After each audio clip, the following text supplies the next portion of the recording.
Patterns never lie.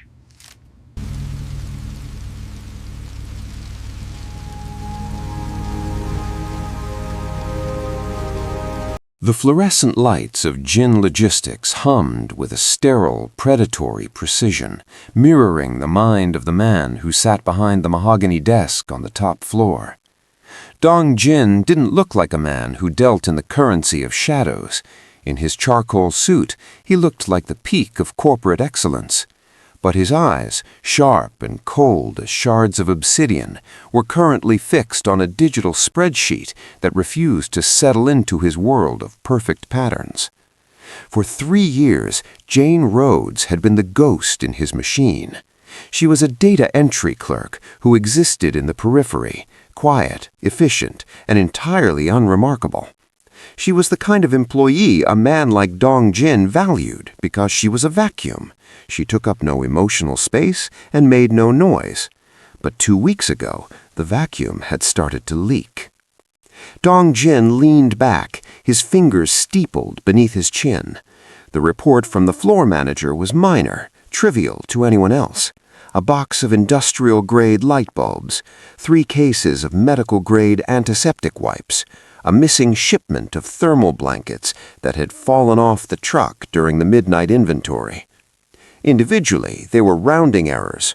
Collectively, they were a signature. He glanced at the clock, 5:58 p.m. Through the glass walls of his office, he watched the bullpen. Jane was already clearing her desk. She didn't linger to chat with coworkers or check her phone. Her movements were surgical. At exactly 6 p.m., she stood up, smoothed her light blue sweatshirt, and adjusted the strap of a heavy canvas tote bag that looked suspiciously weighed down by more than just personal items.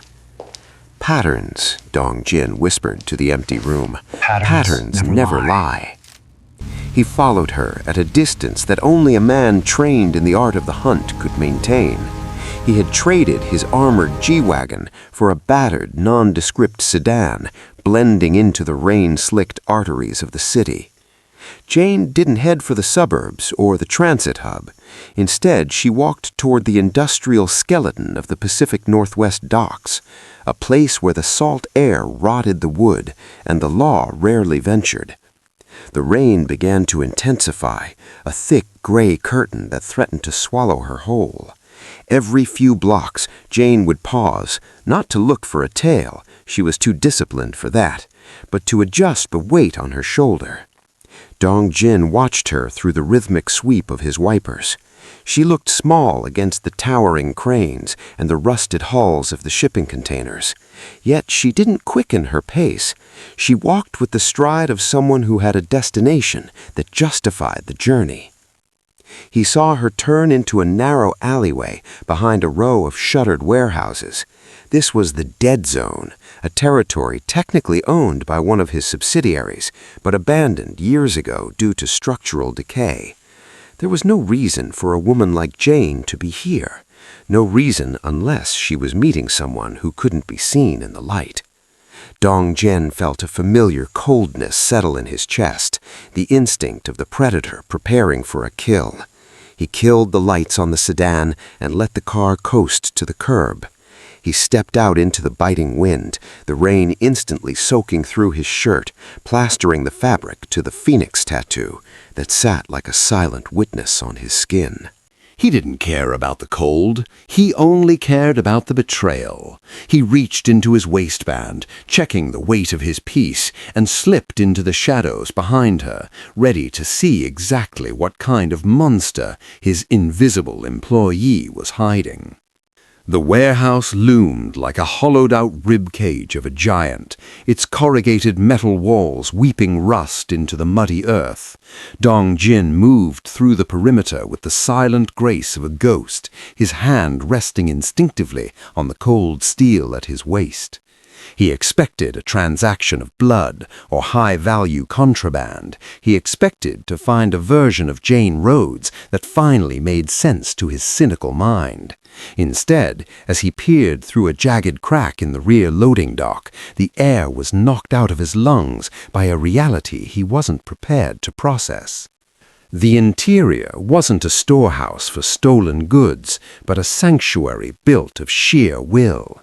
Strung-up tops acted as makeshift walls, and a low, humming generator provided the only light, casting long, flickering shadows against the rafters. There, in the center of the gloom, Jane had shed her sweatshirt. In her t-shirt, her muscular arms moved with a tenderness that looked alien in such a brutal setting.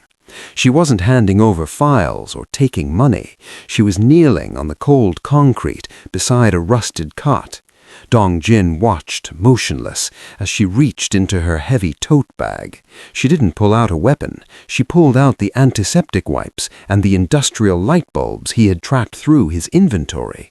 With practiced ease, she began to change the dressings on the legs of an elderly woman whose skin looked like parched parchment. Jane's voice drifted through the gap in the wall, a low melodic hum that seemed to tether the dying woman to the world of the living. If you are already enjoying this story, hit the subscribe button, like and comment where you're watching from. Sit tight as this video gets more intriguing. Now, let's dive into it. The revelation hit Dong Jin with the force of a physical blow. He had spent a lifetime studying the predictable greed of men, convinced that everyone had a price and every secret was a sin. But Jane wasn't stealing for profit. She was siphoning his resources to keep a forgotten corner of humanity from flickering out. She was the sun of this desperate place, her braids swaying as she moved from cot to cot, offering a kind of dignity that Dong Jin's millions could never buy. He looked down at his own hands that had signed off on the very structural decay notices that had rendered this building a tomb. He saw her tuck a thermal blanket, his blanket, around a man shivering in the corner, her expression one of such fierce, quiet determination that it made his own chest ache. The break inside him was silent but total. The cold, logical architecture of his worldview didn't just crack, it dissolved.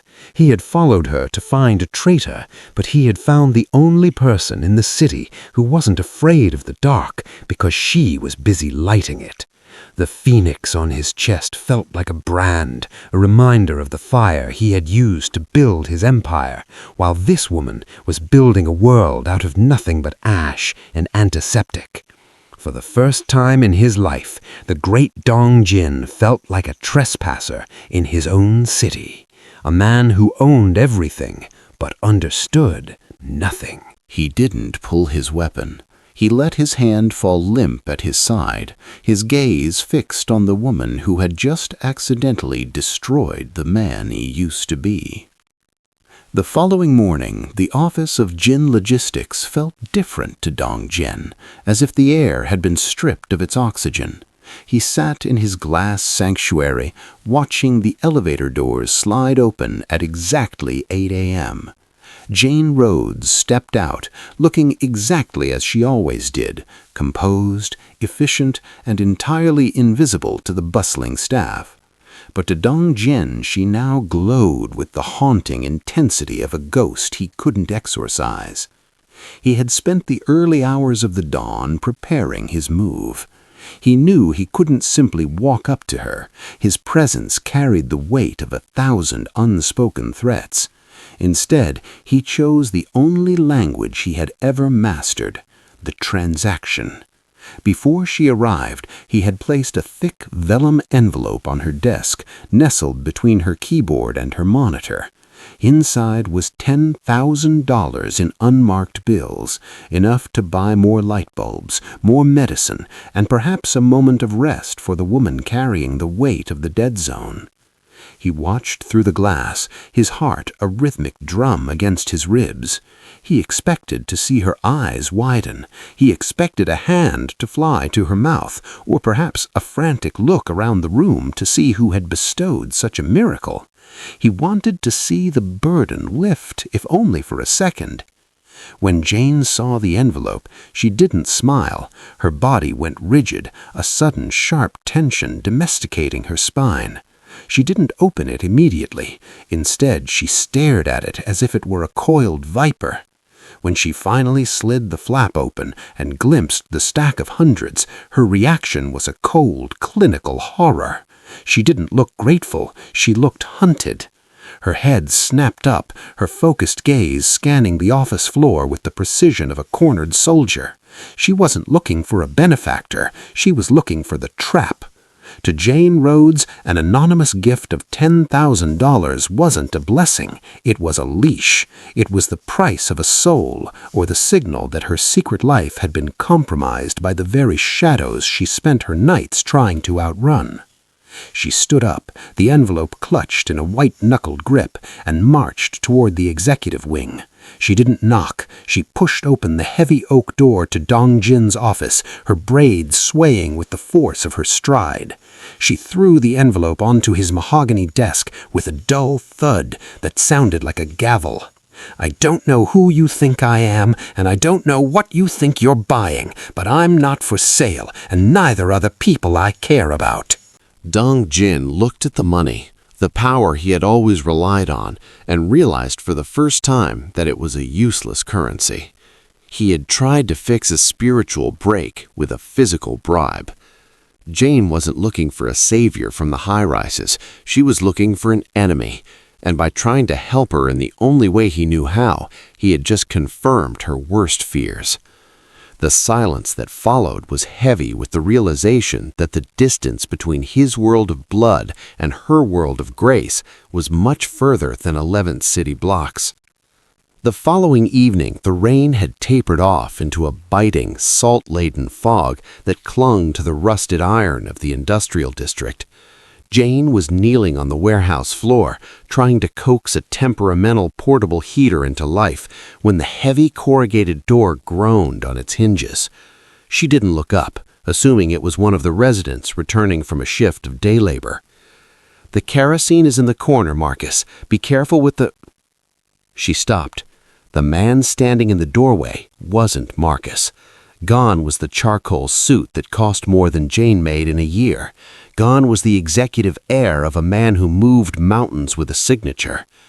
Dong Jin stood there in a faded black hoodie and work-worn jeans, his damp hair falling over his forehead in a way that made him look human, almost vulnerable. The only thing that remained of the Mafia boss was the intensity of his gaze, which stayed fixed on her with a desperate, quiet hunger. Jane stood up slowly, her hand tightening around a heavy wrench. "You have a lot of nerve coming back here," she said, her voice like flint. "I thought I made myself clear about your money. We don't want it, and we don't want you." Dong Jin took a single step into the dim light of the generator, his hands held open at his sides. "I'm not here as your boss, Jane, and I'm not here with an envelope." He looked around the warehouse, seeing it not as a data point or a liability, but as the fragile heartbeat of a community. He saw the elderly woman he'd watched her tend to, now sleeping fitfully under a thermal blanket. "I spent all night thinking about what you said, about how I think I can buy anything. You were right."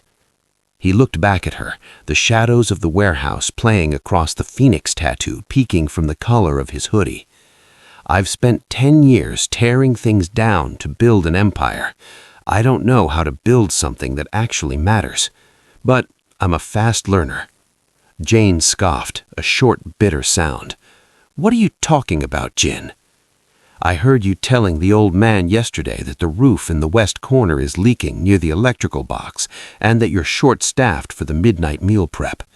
He paused, his stoic mask slipping just enough to show the turmoil beneath.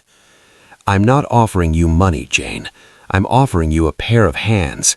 I need a job, Jane. Not the kind that involves a desk. I want to work. Here." The silence that followed was heavy with the hum of the generator and the distant sound of the tide. Jane studied him, searching for the hidden angle, the trap she was certain was waiting to spring. She saw the blistered skin on his knuckles, not from a fight, but from what looked like a night spent practicing with tools he wasn't used to. She saw a man standing at a crossroads, looking at her as if she were the only compass he had left. "This isn't a game," she warned, her voice dropping to a whisper. If you're here to play at being a martyr, I'll kick you out myself. These people have been discarded by everyone. They don't need a tourist." "I'm not a tourist," Dongjin said, his voice cracking with a sudden, raw honesty. "I'm someone who finally realized he's been living in a tomb. Let me help you keep this place alive." Jane looked at the wrench in her hand, then at the man who owned the city, now standing in the dirt of a condemned warehouse. She didn't trust him, not yet, but she saw the genuine shimmer of a soul trying to catch fire. She tossed the wrench at his feet. It clattered against the concrete, the sound echoing through the rafters. "The heater's broken," she said, turning back to the cot. "If you're staying, fix it, and don't think for a second that this makes us even." The smell of kerosene and damp concrete was slowly replaced by the aroma of spicy, soft tofu stew simmering in a dented pot atop the now functioning heater. The residents had settled into a fragile sleep, leaving Dongjin and Jane alone in the small circle of warmth provided by the glowing coils. Dongjin sat on a milk crate, his hands stained with grease and soot from the evening's repairs, looking less like a king and more like a man trying to remember how to breathe. Jane watched him for a long time before she spoke, her braids draped over one shoulder like a shield. "You asked me once why I was so quiet at the office. In your world, being loud gets you noticed. In mine, being noticed is a death sentence. I grew up in foster homes where the best thing you could be was a shadow. If you didn't make a sound, they didn't have a reason to break you. I stay invisible at Jin Logistics because I need the paycheck to keep these people visible. If I'm a ghost to you, then the city can't find a reason to come for them." Dongjin felt the weight of her words, a crushing realization of how he had misread her silence as lack of ambition rather than a survival tactic for the sake of others. "I thought I was the only one who knew how to hide," he said quietly. He reached up, pulling the collar of his damp shirt back to reveal the full span of the phoenix on his chest. In the flickering light, the bird looked like it was struggling to take flight from his skin.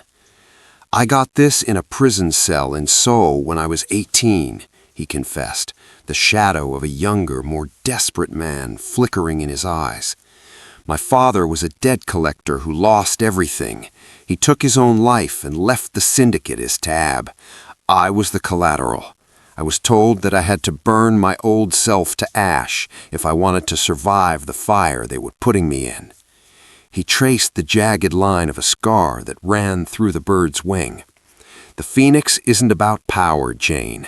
It's about the fact that I've been burning for 15 years.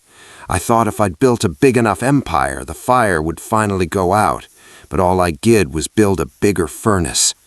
He looked at her, the intensity of his gaze softened by a raw, unvarnished honesty. "I've spent my life surrounded by people who would kill for a piece of my crown. I didn't know how to handle someone who wouldn't even take my money." Jane reached out, her fingers hovering just inches from the ink on his chest before she pulled back, sensing the heat of the history there. "We're both broken differently, Jin," she whispered. "You use your power as a wall, and I use my silence as a cloak. But the result is the same. We're both alone." The silence that followed wasn't heavy with suspicion anymore, but with a mutual, aching recognition. For the first time, the Mafia boss and the clerk weren't looking at each other through the lens of a transaction or a threat.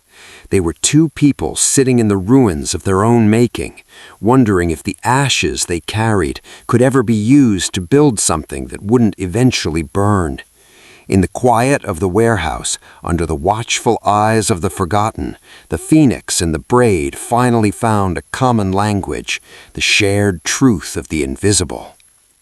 The peace they had found in the flickering orange light of the kerosene heater was shattered the following afternoon by the cold mechanical sound of an engine idling outside. It wasn't the low purr of a luxury sedan, but the guttural growl of a city inspector's truck. Jane stood at the warehouse entrance, her face ashen as she looked at the bright orange circular stapled to the rotting timber door. 48 hours, she whispered, the paper trembling in her hand. They're coming to level it in 48 hours! The news ripped through the warehouse like a physical gale. Behind her, the quiet murmurs of the residents turned into a sharp, jagged panic. Old men began to pack their meager belongings into plastic bags. Mothers clutched their children, looking toward the dark corners of the industrial district as if the shadows themselves were closing in. For the first time since Dong Jin had known her, Jane's purposeful stride vanished. She slumped against the doorframe, her braids falling forward to hide a face that was finally breaking under the invisible weight she had carried for so long. "I tried," she choked out, her gaze fixed on the muddy ground. "I filed the appeals. I spent every cent on the safety upgrades. But they don't see people here, Jin. They just see a line item for a new development." Dong Jin watched her, and the pain in his chest was no longer the slow ache of a breaking heart. It was the white-hot flash of a rising predator. He looked at the orange notice, then at the city truck driving away, and felt the old lethal coldness settle into his bones. The volunteer in the faded hoodie vanished. In his place stood the man who had built an empire on the ruins of his enemies. He walked over to Jane, his movement so sudden and commanding that she flinched. He didn't offer a comforting word or a shoulder to cry on. Instead, he took the demolition notice from her hand and crumpled it into a tight ball. His voice, when he spoke, was no longer the soft murmur of the night before. It was a low, resonant vibration that commanded the air in the room. "They think they're clearing an abandoned lot. They don't realize they're trying to move a mountain." "Jen, you can't stop the city," Jane said, her voice small and defeated. "It's over." "The city is made of men, Jane, and men have names, they have addresses, and most importantly, they have fears." He straightened his back, the soaked fabric of his shirt tightening over the phoenix on his chest. The transition was terrifying to behold. The warmth of the man who had fixed the heater was gone, replaced by the shark-like stillness of a mafia boss who had just found a target. "Stay with them," he commanded, gesturing toward the frightened residents. "Keep the heater running. I have to go remind this city who actually owns the dirt they're standing on." Jane looked up at him, her eyes wide with a mixture of hope and horror. She saw the monster she had feared, but for the first time she saw that the monster was wearing her colors. Dong Jin didn't wait for her approval. He turned and walked out into the rain, his stride no longer a shuffle of a man in hiding, but the march of a king going to war. He reached into his pocket and pulled out his encrypted phone, dialing a number he hadn't touched in weeks. "Get the car," he said into the receiver, his voice like a blade being drawn from a sheath, "and find out which city councilman signed the Anderson Heights demolition order. I want to meet him. Now." The black Mercedes-Benz idling at the edge of the industrial district wasn't just a car, it was a mobile throne, a reminder of the life Dong Jin had tried to prune away like a dying limb. As he stepped into the plush leather interior, the scent of expensive tobacco and ozone hit him, a sharp contrast to the smell of kerosene and humanity that had defined his last few days. His second-in-command, a man with eyes like flint named Min Ho, didn't comment on Dong Jin's damp, faded hoodie or the grime beneath his fingernails. He simply handed him a sleek charcoal suit jacket and a tablet. "Councilman Holloway," Minho said, his voice a low gravel. "He's the primary signature on the Anderson Heights development. He's currently at the Sapphire Lounge, private room. He thinks he's celebrating a landslide deal." Dong Jin pulled the jacket over his shoulders, the silk lining sliding against the phoenix on his chest. The transition felt like a serrated blade moving through his soul. As the car sped toward the city's glittering skyline, he looked at his hands. Hours ago, they had been gentle, helping an old man sip water. Now they were clenching into the fists of a warlord. He realized with a sickening clarity that he couldn't be both men. One was a lie designed to protect the other, but the deeper he sank into the world of Jane Rhodes, the more the boss felt like a suffocating skin he was desperate to shed. Yet, to save her, he had to become the very thing she feared. The Sapphire Lounge was a palace of glass and hushed sin. When Dong Jin entered, the air seemed to chill. He didn't wait for an introduction. He kicked open the doors to the private suite, where a middle-aged man in a tailored tuxedo froze, a crystal glass of scotch halfway to his lips. "Councilman," Dong Jin said, his voice a predatory silk. He didn't sit. He hovered over the desk like an impending storm. "We need to discuss the demolition of a warehouse on 4th and Maritime." I don't discuss city business in private clubs," Holloway stammered, trying to find his dignity. "Who do you think you are?" Dong Jin leaned forward, the light catching the dark ink of the phoenix peeking out from his collar. "I am the man who knows about the offshore accounts in the Cayman Islands that funded your last 3 campaigns. I am the man who owns the docks where your legitimate imports arrive.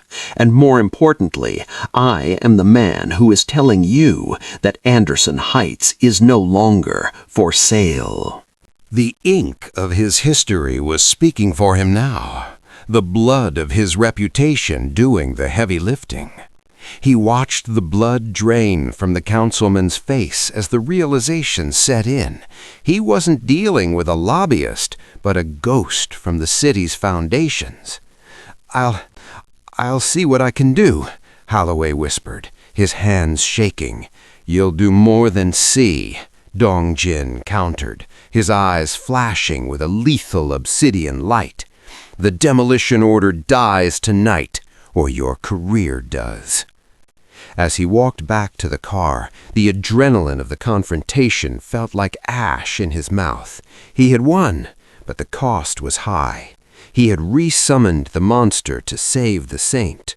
He caught his reflection in the tinted glass of the Mercedes, the sharp lines of the suit, the coldness in his gaze, and he felt a profound sense of mourning. He had protected the haven, but in doing so, he had reminded himself that he was still the architect of the shadows. He was terrified that when he returned to Jane, she wouldn't see the man who fixed her heater.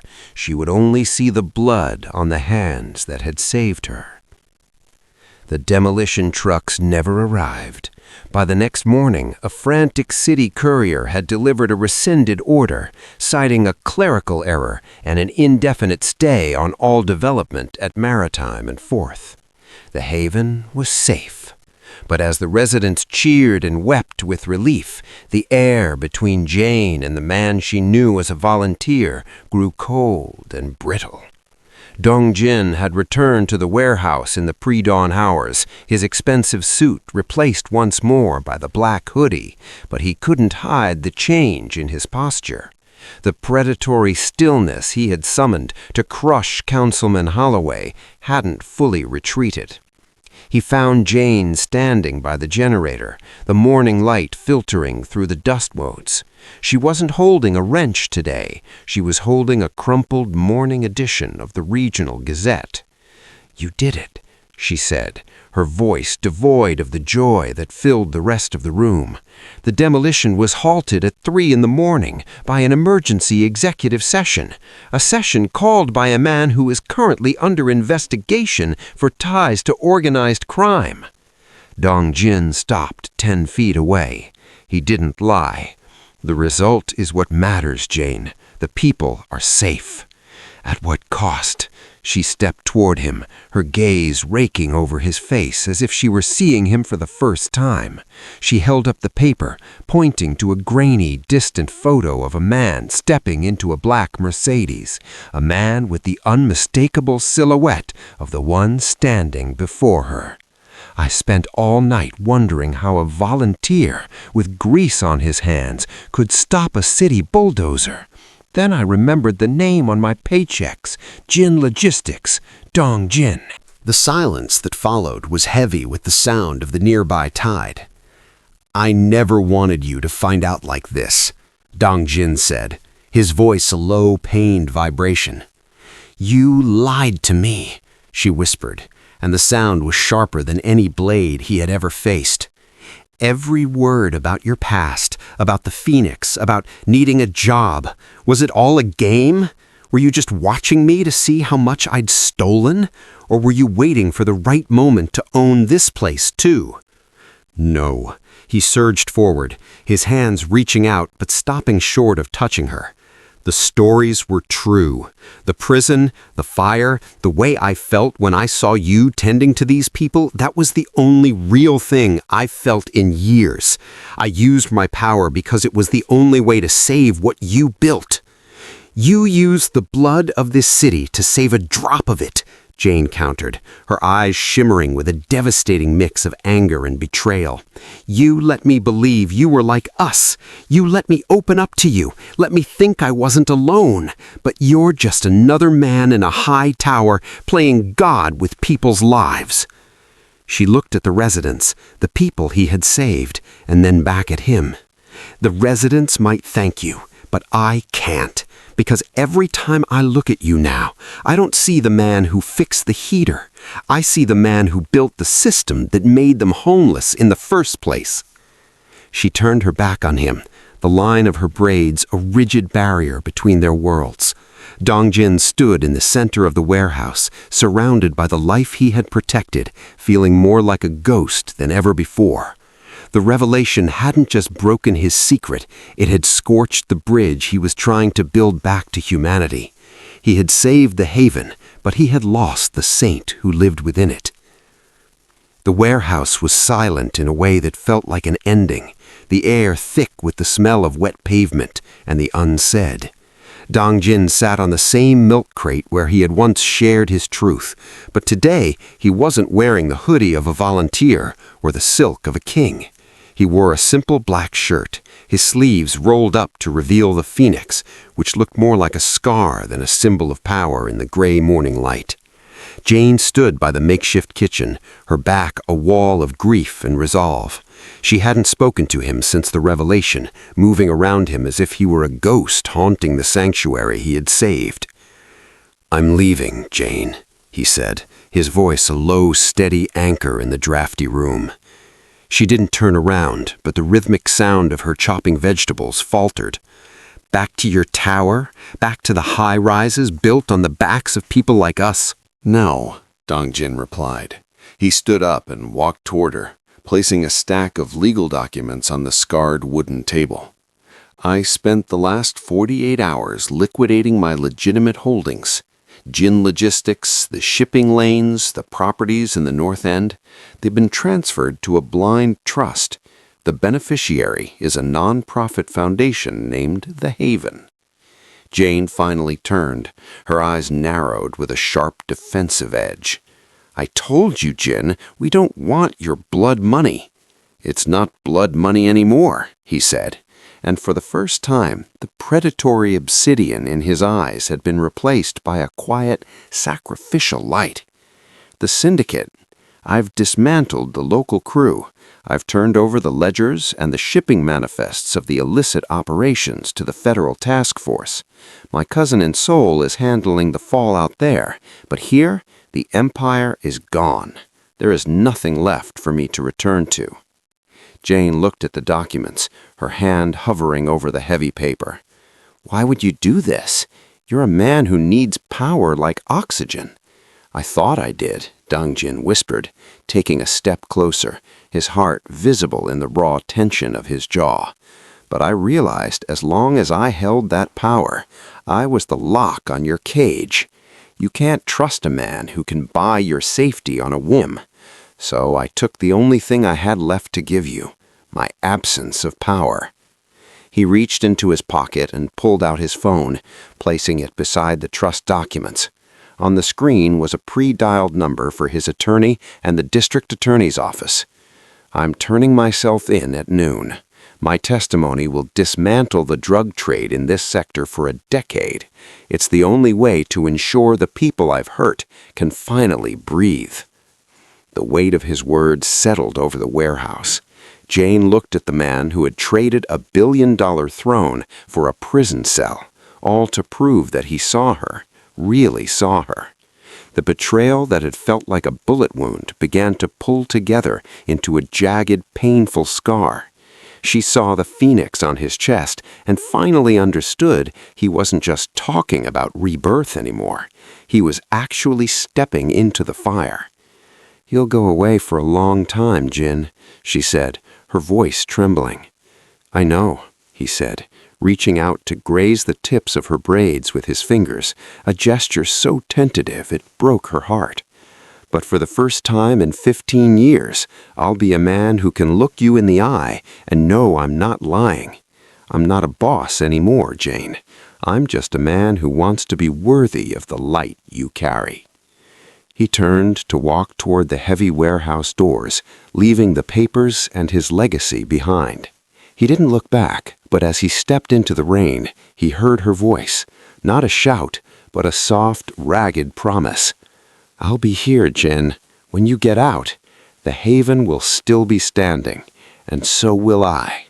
The seasons had shifted, the relentless winter rains of the Pacific Northwest giving way to a pale, hopeful spring that smelled of salt air and blooming jasmine. The warehouse at Maritime and Fourth no longer looked like a hollowed-out rib cage. It had been transformed.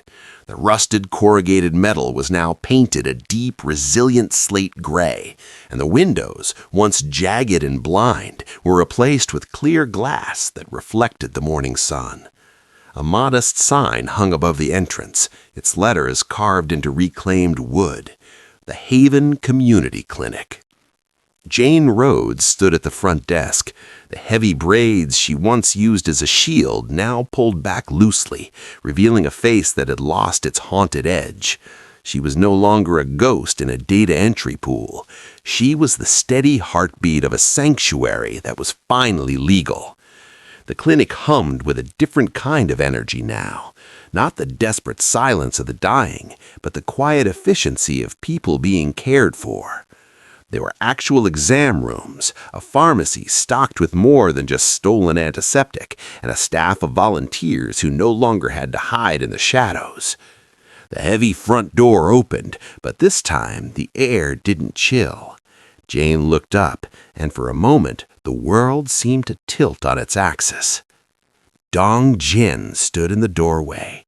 He looked smaller than she remembered, yet somehow more substantial. The sharp, predatory edge of his silhouette was gone, replaced by a weathered softness. He wore a simple gray t-shirt and a denim jacket, his face tanned by outdoor labor, and his eyes clear of the obsidian darkness that had once defined them. He had served his initial sentence, a plea deal earned by the sheer weight of the evidence he'd provided to dismantle his former life.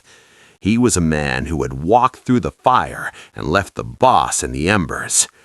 He didn't move toward her immediately. He stood there, taking in the clean floors, the humming heaters, and the elderly man, the same one Jane had tended to in the dark, now sitting in a comfortable chair, reading a book. Dong Jin's gaze eventually landed on Jane, and his lips curved into a tentative, fragile smile. "I heard the roof doesn't leak anymore," his voice a warm, resonant shadow of its former self. Jane stepped out from behind the desk, her stride as purposeful as ever, but her hands were open and relaxed at her sides. She stopped a few feet from him, her gaze traveling to his chest where the phoenix was visible beneath his collar. It didn't look like a brand of shame anymore. It looked like a badge of survival. "We had some help with the renovations," she said, her voice thick with a mix of relief and a new, burgeoning hope. A blind trust has been very generous." "I'm glad," he whispered. He looked down at his hands, hands that were now calloused from prison labor, hands that were clean of blood.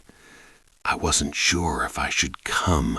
I wasn't sure if there was a place for me in a world this bright." Jane reached out, her fingers finally closing over his hand. His palm was warm, and he didn't flinch. "I told you once that we were both broken differently, Jin. But look around. We fixed the building. I think it's time we finished fixing ourselves." She led him toward the back of the clinic, toward the rows of files and the people who needed help. He wasn't there to lead, and she wasn't there to hide. They were two partners standing in the light they had built together, finally realizing that redemption wasn't a destination, but the simple, beautiful choice to stay and help.